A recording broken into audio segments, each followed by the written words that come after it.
Existem várias teorias para explicar reações químicas de uma maneira geral. A maioria delas é explicada pela chamada teoria da colisão. Então, em que reações acontecem quando ligações são quebradas e formadas em razão da colisão de moléculas.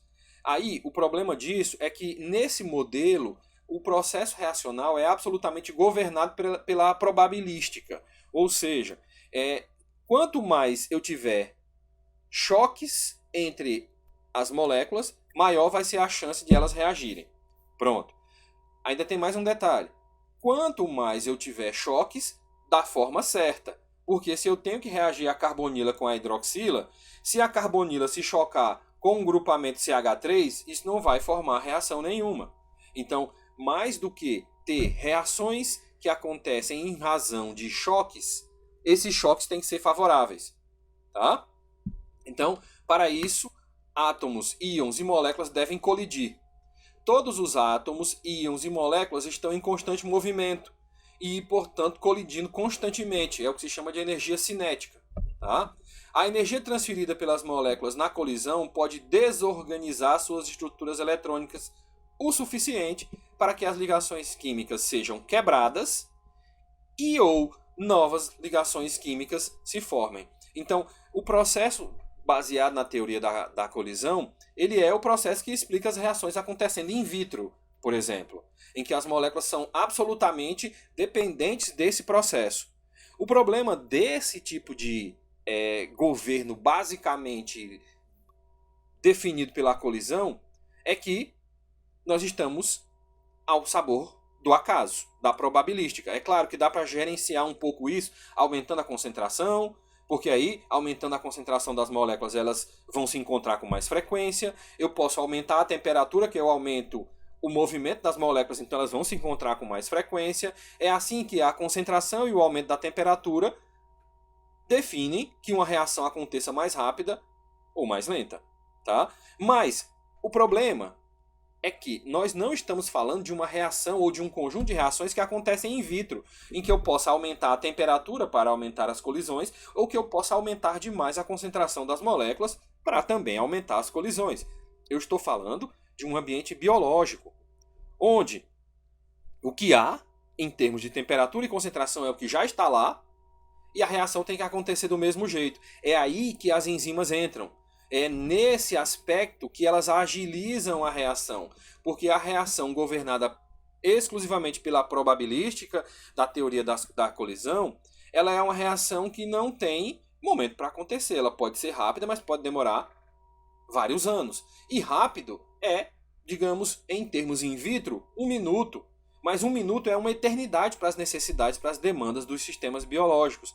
As reações biológicas, as reações bioquímicas, elas têm que acontecer em escalas inferiores ao microsegundo, tá? Nessa faixa de microsegundo. Então é muito, muito rápido. Reações que demoram 1 minuto para acontecer vão fatalmente definir a inviabilização do sistema biológico. Tá bom? Então, qual é o princípio desses processos? É a necessidade de transformar o reagente em produto.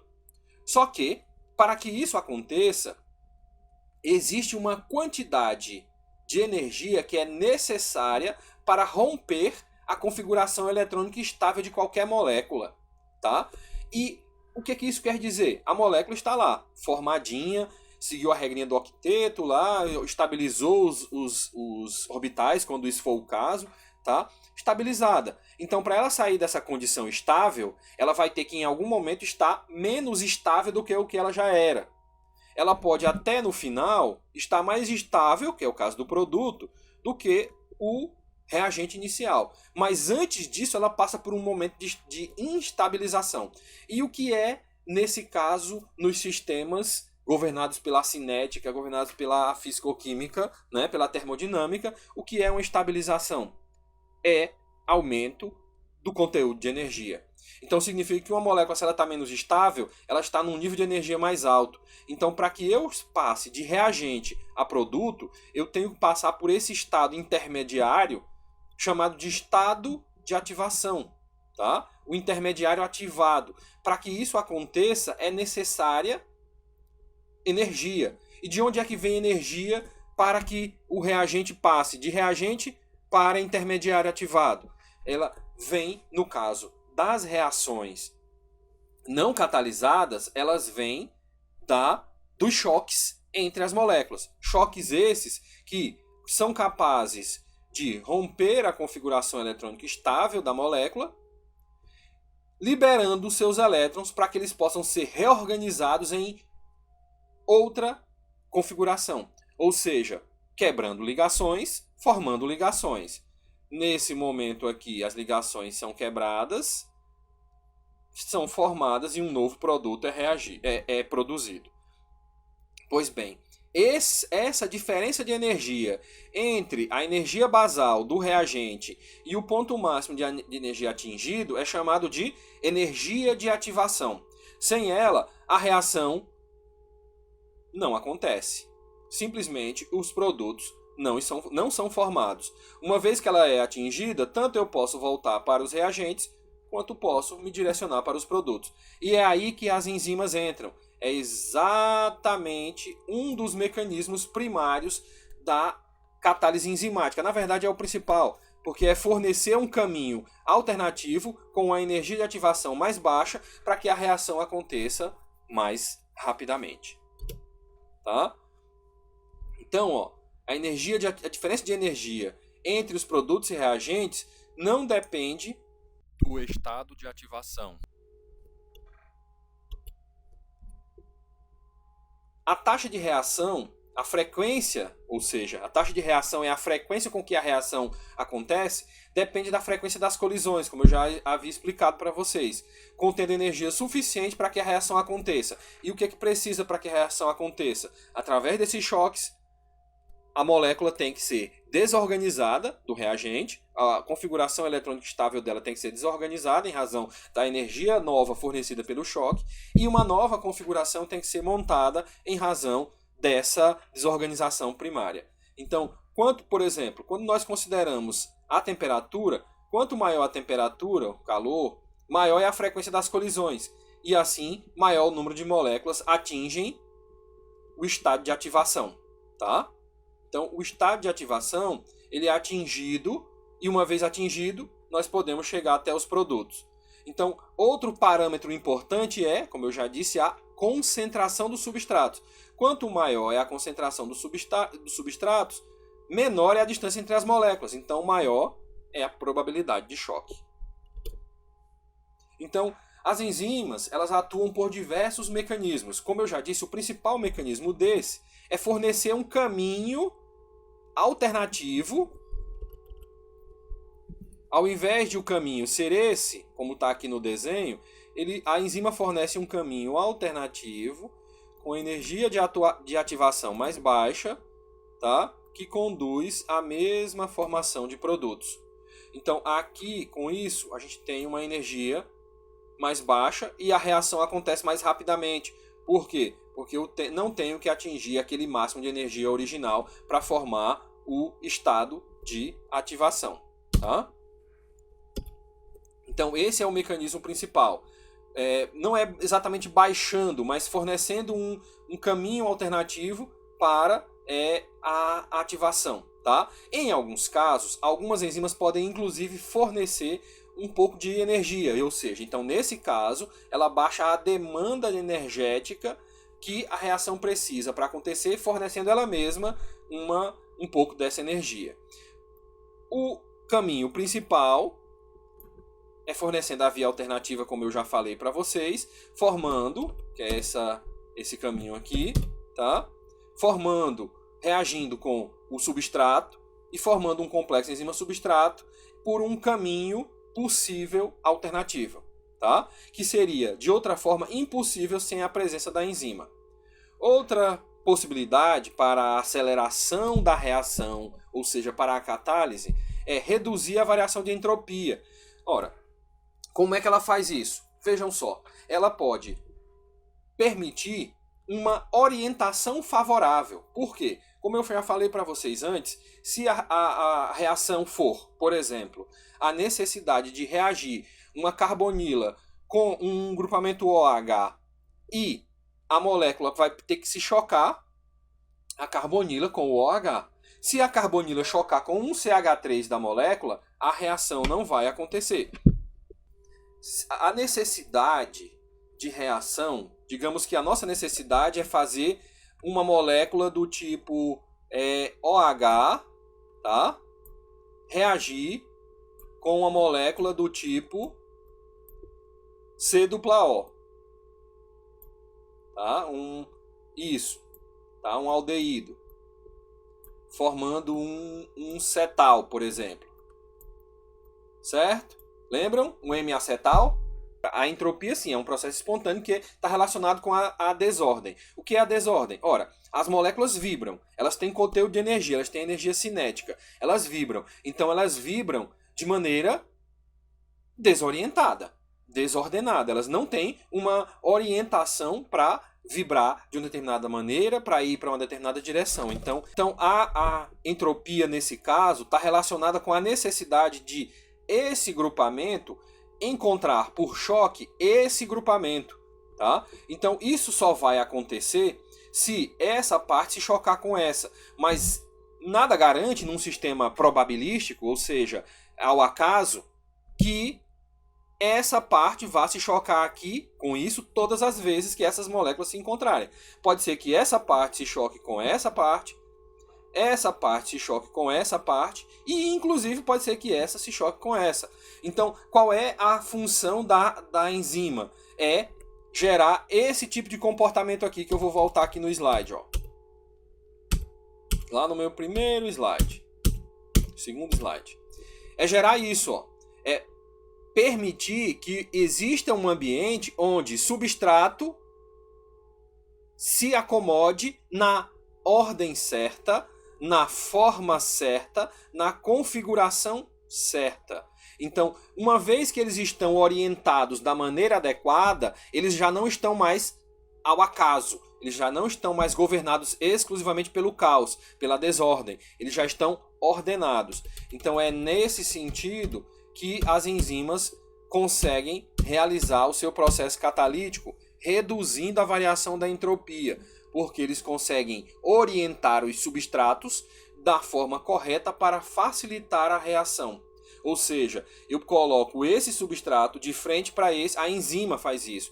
Coloca um substrato de frente para o outro na posição certa, na orientação certa para que a reação aconteça. As colisões ocorrem nas direções possíveis de forma aleatória quando o processo não é orientado pelas enzimas. O exemplo da decomposição da água oxigenada, né, que é o peróxido de hidrogênio, ele é um processo que sem catálise, tá, ele tem uma energia, tá, de ativação de 75 kJ por mol. Tá? Enquanto o processo catalisado ele pode chegar até a 5,5 kJ por mol e atingir uma velocidade de formação de 6,51 vezes 10 a 8. Então é uma velocidade de formação bastante elevada. Então, em uma mesma unidade de tempo, nós conseguimos formar uma quantidade muito maior do produto, no caso a água aqui, do que quando nós estamos falando de uma reação sem catalisada ou mesmo catalisada por um catalisador inorgânico, como é o caso da platina. Apesar do catalisador acelerar bastante, as enzimas são muito mais eficientes do que os catalisadores inorgânicos. Tá? É só para exemplificar. Bom, então, nós temos, com base nessa primeira parte da nossa aula, tá? Nós finalizamos a primeira parte dessa aula de hoje, nós vimos os processos básicos relacionados à catálise e quais são as explicações mecanísticas para isso. Quais são esses processos básicos? Primeiro, eu tenho que ter enzima, eu tenho que ter reagente. Os reagentes são chamados de substratos. Eles encaixam na enzima num local específico chamado de sítio ativo. Esse sítio ativo é responsável por permitir o processo catalítico, por esses mecanismos que eu acabei de explicar. Tá? E depois disso nós temos a formação de um produto. Esse produto é liberado da enzima e essa enzima volta e reinicia o processo. Por isso, como o processo acontece muito rápido, a enzima consegue fazer várias e várias vezes o processo num intervalo de tempo muito curto. Então, no tempo de 1 minuto, a enzima não leva 1 minuto para fazer uma reação. Ela leva muito menos de 1 minuto. Então, dentro desse intervalo de 1 minuto, ela consegue fazer várias e várias vezes o mesmo processo, fazendo com que, ao final desse intervalo de tempo, de 1 minuto, por exemplo, a gente tenha muitas cópias do produto formadas. Tá? Então, nós vamos falar um pouquinho sobre a nomenclatura das enzimas de uma maneira mais ou menos geral. Nós não vamos não vamos especificar o nome de cada enzima. Eu não vou querer que vocês fiquem decorando o nome de cada enzima. Nós só temos que entender alguns aspectos importantes sobre a classificação das enzimas. Tá? O nome é até o menor dos problemas. A classificação é mais importante, mas eu preciso chegar lá através disso. Então, a maior parte das enzimas, tá, que já foram identificadas, foram a maior parte delas identificadas durante o século XX e agora no século XXI, tá, elas recebem por sistemática a definição, o sufixo ase ao nome do seu substrato. Então, a enzima que quebra lipídio, por exemplo, é chamada de lipase. A que quebra amido, amilase. Porém, tem algumas que não seguem essa regra, como a tripsina, a pepsina. São enzimas da classe das proteases. Então, o nome ele pode variar e a gente é meio exercício de tentar adivinhar o nome das enzimas. Então, a gente não se preocupa tanto com isso nesse nosso nível de estudo. Tá? Isso é coisa para quem vai passar a vida toda estudando uma classe só de enzimas, aí pode ter tempo para decorar o nome delas. Não é a nossa finalidade. Agora, esse quadro aqui, tá? Esse quadro aqui é importantíssimo que nós entendamos, tá? E que saibamos que de todas as quase infinitas possibilidades que existem de enzimas na natureza, quase infinitas são as possibilidades, todas essas enzimas, elas se encaixam em pelo menos uma dessas 6 classes. Então, dentro das minhas células eu tenho 6 enzimas, professor? Não. Eu tenho um sem número de enzimas. Só que todas essas enzimas elas podem ser classificadas como pertencendo a uma dessas classes. Ok? Então, ó, o nosso ponto não é decorar o nome das enzimas, mas tentar entender as classes das enzimas com base na reação que ela catalisa, que é essa classificação que está aqui. A classificação considerando a reação e o substrato, tá? E aí, dentro de uma classe, eu posso ter uma subclassificação. Eu posso ter enzimas que são muito específicas para um determinado produto. Por exemplo, dessa classe aqui das hidrolases, que eu vou explicar todas já, eu posso ter a hidrolase que faz parte da categoria 3. Mas eu posso ter uma hidrolase que é específica para anidrido. Eu posso ter hidrolase específica para anidrido que contém fosfato. Eu tenho várias. Eu também posso ter uma enzima que é a hidrolase, que atua em anidrido, que o anidrido contenha fosfato e que esse fosfato seja o ATP. Tá? Seja do ATP. Então essa enzima aqui é uma enzima super específica. Ela só é responsável pela hidrólise de um anidrido contido no ATP, anidrido fosfórico.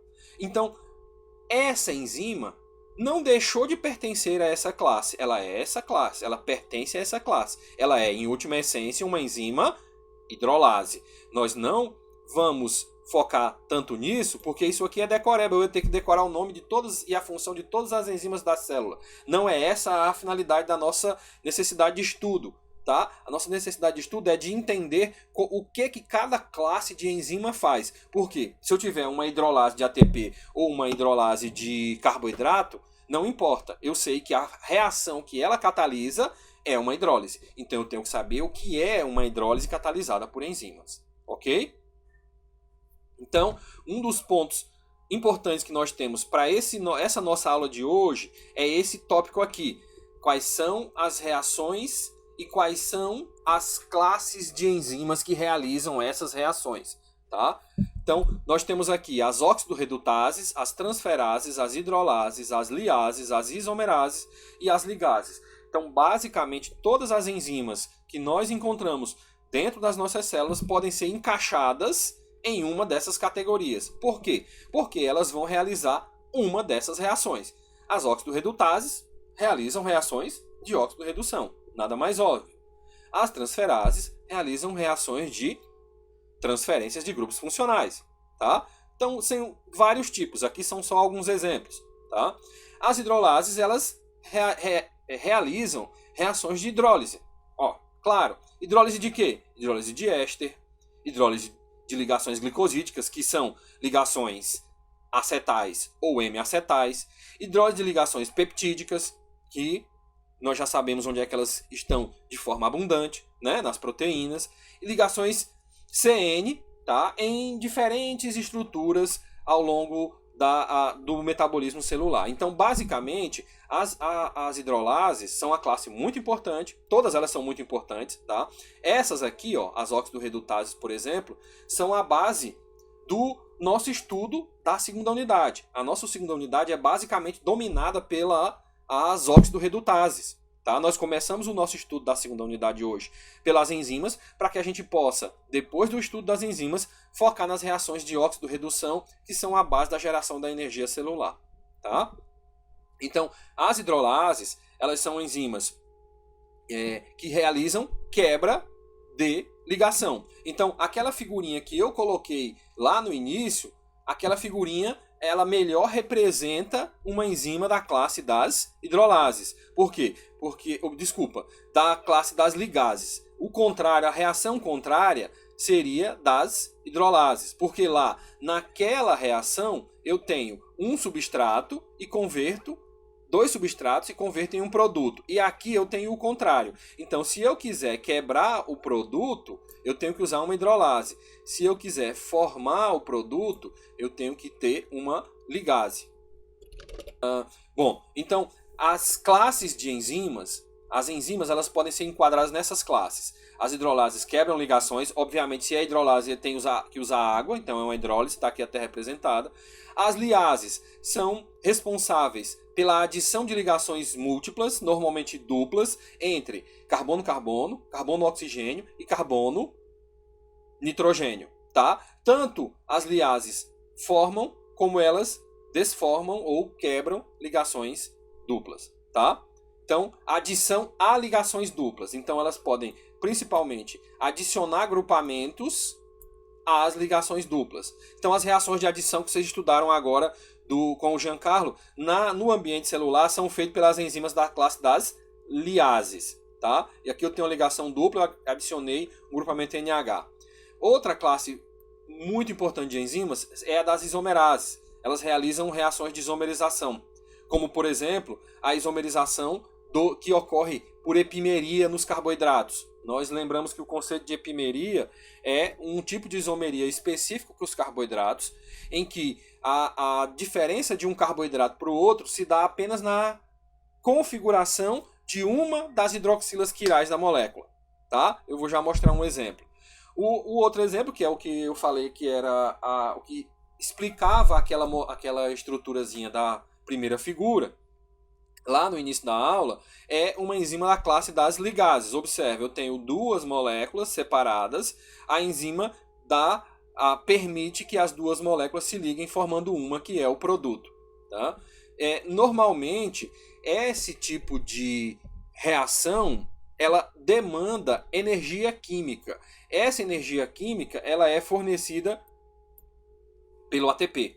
Então, todas as formações de ligação elas costumam demandar energia para a formação de ligações covalentes. Essa demanda de energia é normalmente suprida pelo ATP, que é uma molécula que nós vamos falar muito dela nessa segunda unidade. Bom, aqui só exemplificando. E aí eu tenho um ponto aqui que eu quero explicar para vocês não esquecerem disso aqui. Eu já falei até disso lá quando estava falando de aminoácidos, mas eu vou retomar. Aqui o exemplo das oxidorredutases, por exemplo, a enzima chamada de lactato desidrogenase. Não se preocupem com ficar decorando esses nomes de enzima, não dá. Não sei que você vai querer passar a sua vida todinha só decorando nome de enzima. Tá? O que a lactato desidrogenase faz? Ela desidrogena, ela oxida, tá? O piruvato até lactato. Observem que eu não estou falando desses nomes que estão aqui, ó. e nem esse que está aqui. Por quê? Porque no ambiente biológico, os ácidos orgânicos eles estão ionizados, então ele não está na forma de ácido, ele está na forma de ânion, né? Então ele é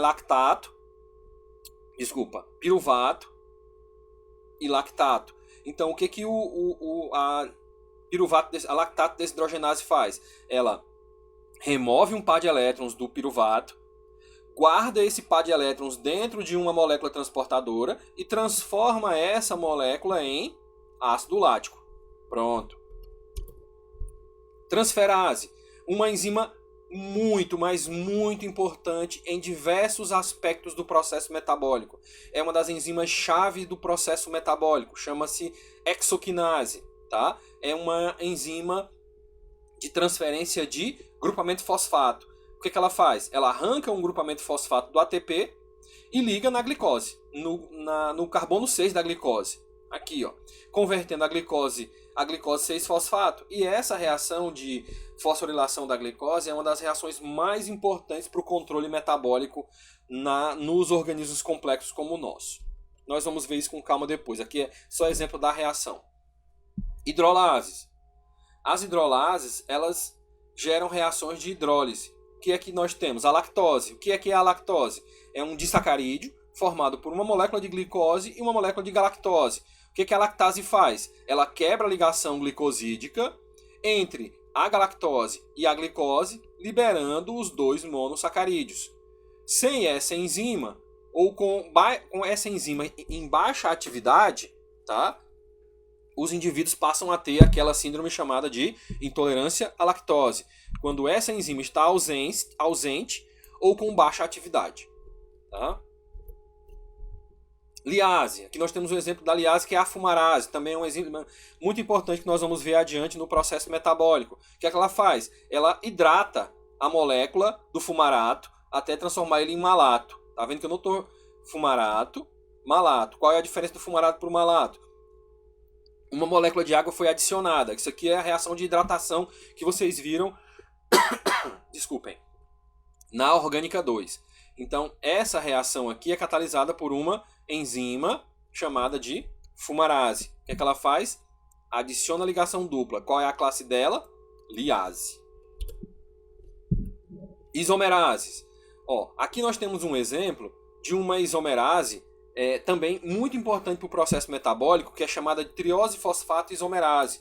O que é que ela faz? Ela converte a dihidroxiacetona fosfato em gliceraldeído 3-fosfato. Basicamente, transformando uma cetona num aldeído. Esse processo normalmente é chamado de tautomeria, né? Então essa isomerização ela forma o gliceraldeído a partir da dihidroxiacetona. Foi o que foi feito. Só a mudança da posição da carbonila. Saiu do carbono 2 e foi para o carbono 1. As ligases são as mais óbvias de todas, mas também são enzimas muito importantes no processo sintético. Por quê? Porque para o nosso organismo, para nossas células produzirem novas moléculas, é preciso ligar fragmentos, ligar pedaços de outras moléculas que foram gerados. E para que isso aconteça, é preciso formar ligação. E para que isso aconteça, é preciso ter energia. Nesse caso, o ATP. Então, o que nós temos aqui? Nós temos o piruvato sendo carboxilado, tá? Em presença de uma enzima. E até de uma outra substância. Alguém sabe me dizer a que classe pertence essa substância aqui chamada biotina? Alguém sabe me dizer aqui a que classe pertence? Pessoas, acordem, pessoas. Alguém sabe me dizer, sem pesquisar no Google aí, a que classe pertence essa substância chamada biotina? Não? Pois daqui a pouco eu digo de onde é que ela vem, ou o que é que ela é. Então, nessa reação aqui, nós temos uma enzima chamada de ligase. Essa enzima ela vai ligar esse grupamento carbonila aqui, tá? Que vem do ácido carbônico no piruvato, formando o oxaloacetato nessa posição aqui, tá? Então é a enzima ligase. Existem, além da maneira de classificar as enzimas pela reação que ela catalisa, existem outras formas de classificar. Como, por exemplo, com base no local onde a enzima atua. As enzimas elas podem atuar exclusivamente no interior de células, tá? Quando essas enzimas atuam no interior de células, elas são chamadas de enzimas intracelulares. Porém, nós também temos enzimas que atuam externamente às células. Aqueles que estão comendo cuscuz aí agora, ou pão, devem estar, inclusive, usando bastante uma dessas enzimas extracelulares, chamada de amilase salivar. Essa enzima ela é produzida dentro de uma célula, obviamente, mas ela é excretada, ela é lançada para o lado de fora da célula. E a ação dela se dá fora de células. Então as enzimas também podem ser classificadas como enzimas intracelulares, se a ação dela se der no interior de uma célula, e extracelulares, se a ação delas se der fora de células. As outras formas de classificar as enzimas são com base nas enzimas intracelulares e extracelulares. Aí eu já expliquei. Intra são enzimas que atuam dentro das células, extra são enzimas que são criadas dentro da célula, mas atuam fora da célula.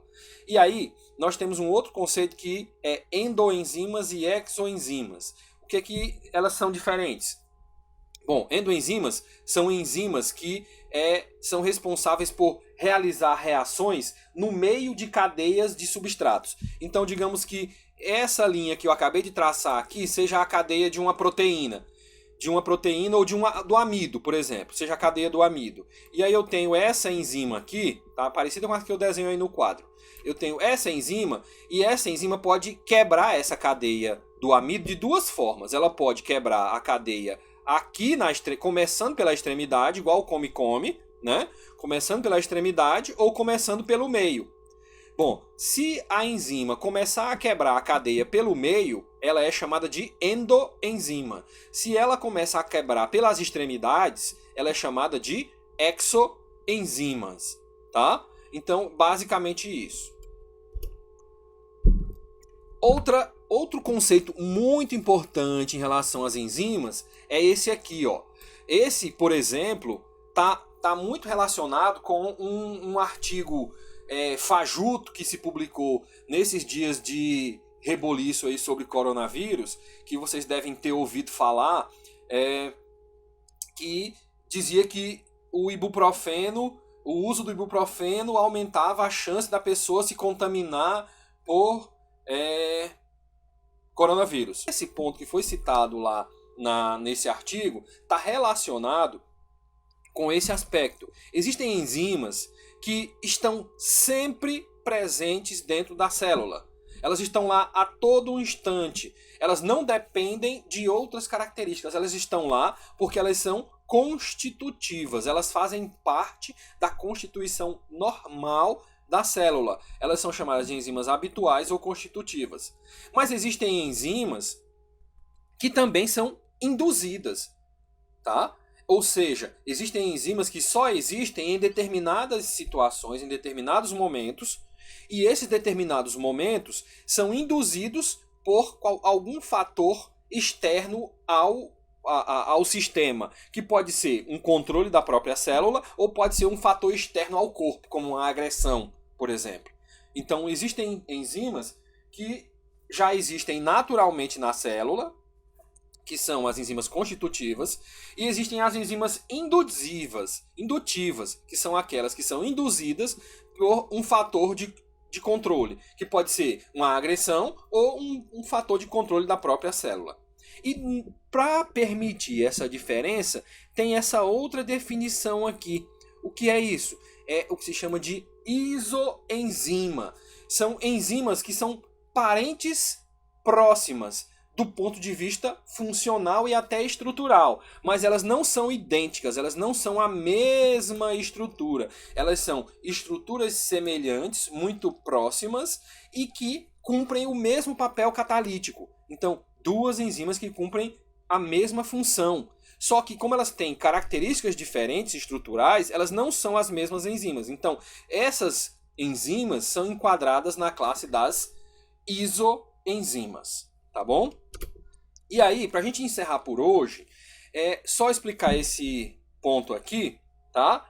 Que as enzimas, elas não são só proteína, essas que nós estamos falando. Para que uma enzima seja chamada de enzima ativa ou aloenzima, tá? Ela tem que ser constituída de duas partes. A parte proteica, ou seja, aquela que nós estudamos que é proteína, a enzima é proteína, que tem alfa-hélice, que tem folha beta, que tem aminoácido. Essa parte é chamada de apoenzima. Ela precisa estar unida com uma outra parte chamada de grupo prostético. Esse grupo prostético unido à apoenzima forma a enzima ativa, chamada de aloenzima. Aí, a parte proteica, como nós já vimos, ela é definida pelo DNA, pelo gene que define a sequência dos aminoácidos, que por sua vez vai definir a estrutura terciária, secundária e terciária da proteína. Já o grupo prostético, eles podem ter duas naturezas primárias, tá? Duas naturezas primárias. Eles podem ser do tipo cofator ou do tipo coenzima. Quando o grupo prostético é um metal isolado, como o magnésio, o cromo ou o ferro, que nós conhecemos bastante essa ação do ferro como agente grupo prostético, quando esse grupo prostético é um metal sozinho, isolado, unido com a proteína, ele forma o que se chama de cofator, tá? Quando o metal está unido com uma molécula orgânica que não seja a proteína, e essa molécula orgânica unida ao metal se juntam com a proteína, nesses dois casos nós temos aquilo que nós chamamos de cofator. Então, o grupo prostético pode ser um metal isolado ou pode ser um metal ligado a uma molécula orgânica pequena. E aí ele forma o grupo prostético chamado cofator. Então, o cofator é um metal, um mineral, não necessariamente um metal, um mineral, ligado a uma molécula orgânica, formando o grupo prostético. Aí, esse conjunto se liga na parte proteica, formando a chamada apoenzima. Tá bom? Então, para eu não me alongar mais e não entrar no horário do Gian, tá? É só para finalizar. Quando a molécula é um cofator, ela tem uma parte que é mineral. Quando ela é uma coenzima, ela é 100% molécula orgânica. E essa molécula orgânica é derivada de vitaminas, tá? Vitaminas. Então, aquela pergunta que eu fiz lá atrás da niacina, tá? É porque a niacina é uma vitamina. Tá? Então, as vitaminas servem para nós para formarem coenzimas. As coenzimas são grupos prostéticos que se unem às enzimas, às proteínas, para formar as enzimas ativas. Ou seja, as vitaminas servem para uma única coisa, para se converterem em coenzimas e essas coenzimas funcionarem com grupamentos prostéticos. Qual é a função do grupamento prostético? Eu uso sempre essa analogia para finalizar. O grupamento prostético está para a enzima como a chave do carro está para o carro. O carro é grande, mas sem a chave ele não consegue dar partida normalmente. Tá? Então o grupo prostético é um grupo importante, pequeno, mas importante, que sem ele a enzima não consegue cumprir o seu papel. Tá bom?